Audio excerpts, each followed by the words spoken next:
some of the lessons of the Holocaust still haven't been learned by a lot of people in the world. The Holocaust happened because people who were legitimately in power made choices that desensitized other people to the needs of one segment of their population. The museum creates an opportunity to reach out and connect across communities, finding common grounds in the most basic human needs. One of the shared identities of Houston is wanting to do the right thing and to make this world a better place. The message of the museum is more important today than ever. Going back 30 years, I don't think we ever expected that our museum would achieve such love from the community. I'm the son of Holocaust survivors. They were very passionate about the idea of Holocaust remembrance and Holocaust education.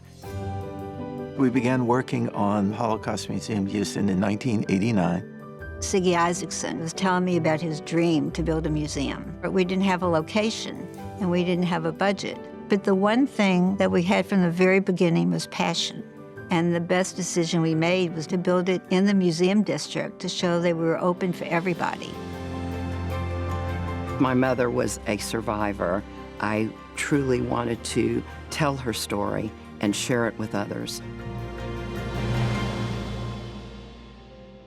That was our major decision. We were going to use our survivors to tell the story because you can't explain 6 million. So we wanted people to see one by one by one. Ruth Lack, Ed Wolf, Bill Morgan, Ziggy Isaacson, they changed my life. I'm a better person because of involvement in this museum. Every time I have a chance to sit down and talk with Ruth Steinfeld, where is that joy of life coming from? It resounds in my soul, and I know how she impacts others. The person who really embodied what's great about the museum is Naomi Warren. The work that she did so early on is now being carried on to future generations of leadership, both within the community and within this organization. When the museum first started, we had hundreds of Holocaust survivors here in Houston.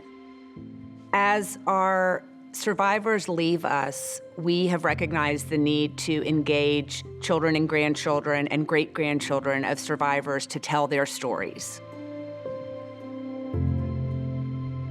My grandfather, John Hainosh, was a Holocaust survivor. As I heard tapes of my grandfather telling his story and him talking about what he had experienced in more detail in his words, there were parallels to what I saw today in the world that felt urgent. My son Daniel was a part of the Next Generation group, and my daughter Rebecca told the story of my mother's survival. I think that my mother Selena would be very proud that they're continuing to tell their story, and their children will also continue as well. The onus really is on us to continue to share, to educate, and to carry our family's legacy. If we don't keep it present, it disappears. Survivors, they have a real reason to plant seeds within their families, but this museum has a real reason to plant seeds all throughout our community. Our main challenge is being creative and engage with the younger generation in a way that speaks to their experiences and manages to connect them to the past.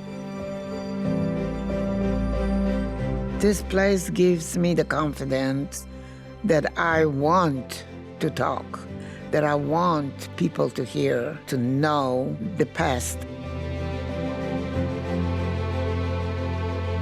My family can find peace in the knowledge that my parents' suffering was not in vain, as long as the Holocaust Museum continues its mission of educating about hatred and prejudice. The legacy I hope we can leave is that we made a difference in people's lives. The work that we have done just makes me so proud. I can hardly believe it's been 30 years. We have grown by leaps and bounds, and we're not stopping here.